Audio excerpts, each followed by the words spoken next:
Have you ever wondered how to live a life of calm, courage, and clarity in a world full of chaos and uncertainty? That's exactly what Stoicism, an ancient philosophical school, set out to teach.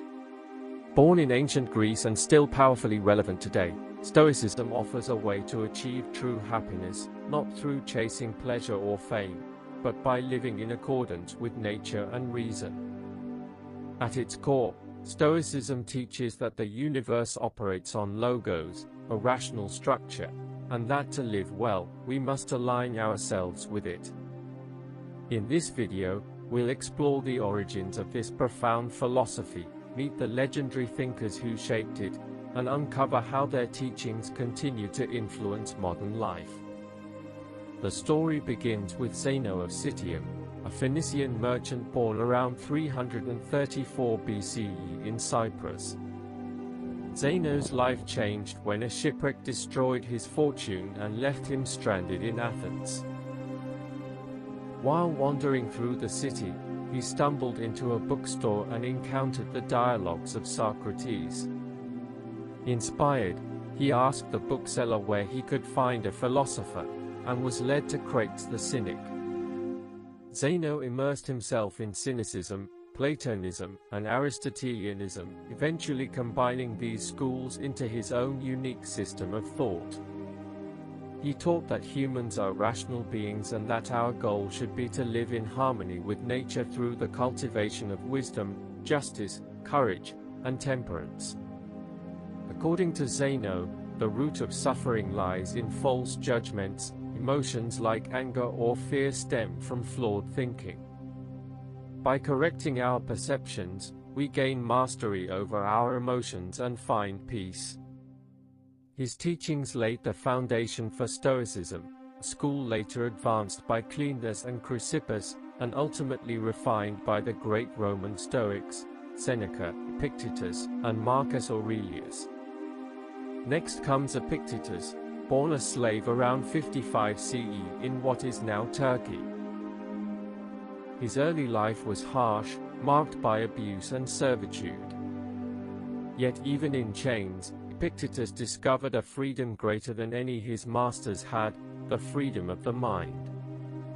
With the support of his Stoic mentor Musonius Rufus, Epictetus began studying philosophy, and after gaining his freedom, he didn't pursue wealth or power.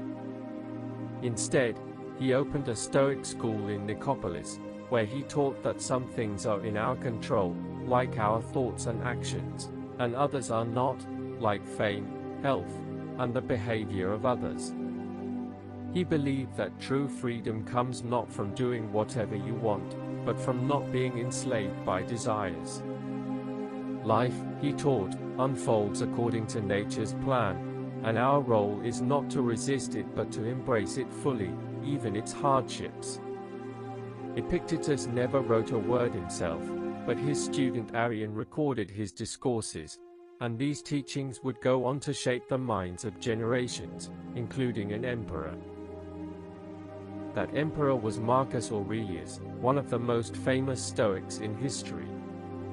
Born in 121 AD as Marcus Annius Verus, he came from noble lineage said to descend from Numa, the second king of Rome. Adopted into the imperial family, Marcus was groomed for leadership, but also for philosophy. He studied the works of Epictetus, and was mentored by figures like Rusticus, who instilled in him the Stoic values of humility, duty, and self-discipline. As emperor, Marcus ruled during times of immense difficulty, wars, plagues, and political turmoil.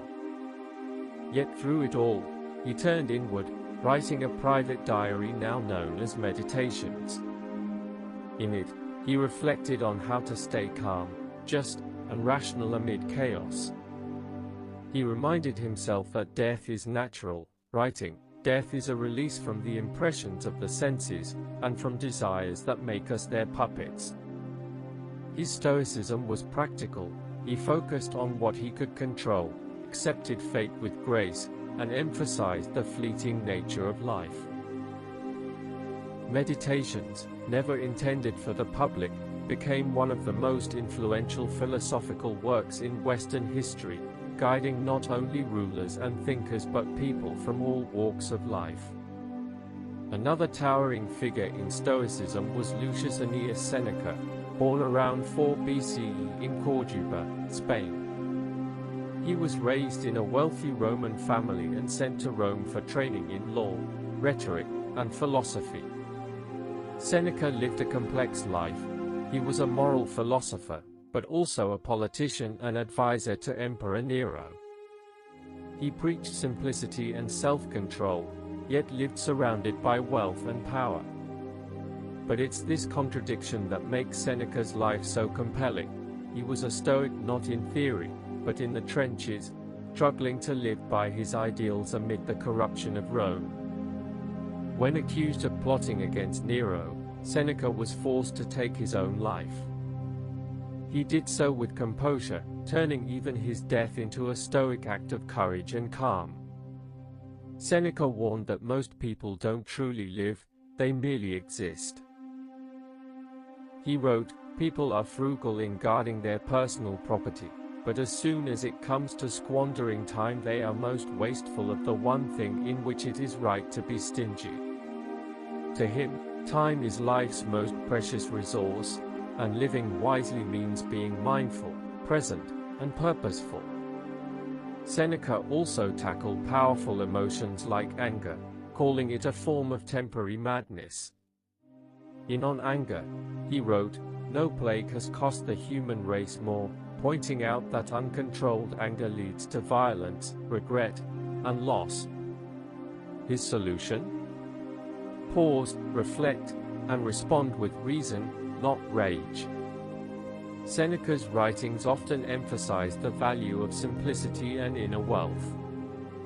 While he did not reject material possessions, he warned against craving them. He believed that true richness comes not from what you own, but from what you can live without. As he wrote, "It is not the man who has too little, but the man who craves more, that is poor." His reflections on mortality echo deeply today. Seneca believed that accepting death as natural makes us braver and more alive. Those who fear death, he argued, fail to truly live. Instead of dreading the end, we should live each day fully, wisely, and deliberately, so that when death comes, we meet it not with panic, but with peace. Through these thinkers, Zeno, Epictetus, Seneca, Marcus Aurelius, Stoicism became more than just philosophy. It became a way of life.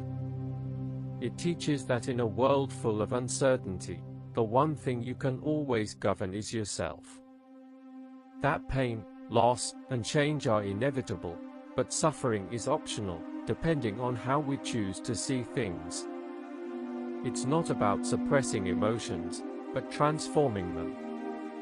Not about detaching from the world, but engaging with it with clarity, courage, and calm.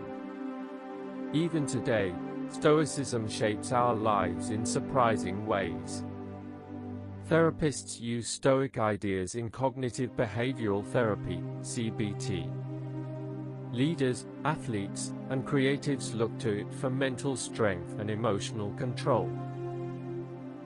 And as we scroll through digital chaos and wrestle with burnout, anxiety, and pressure, Stoicism offers a timeless remedy: focus on what you can control, let go of what you can't, and live with wisdom, integrity, and purpose.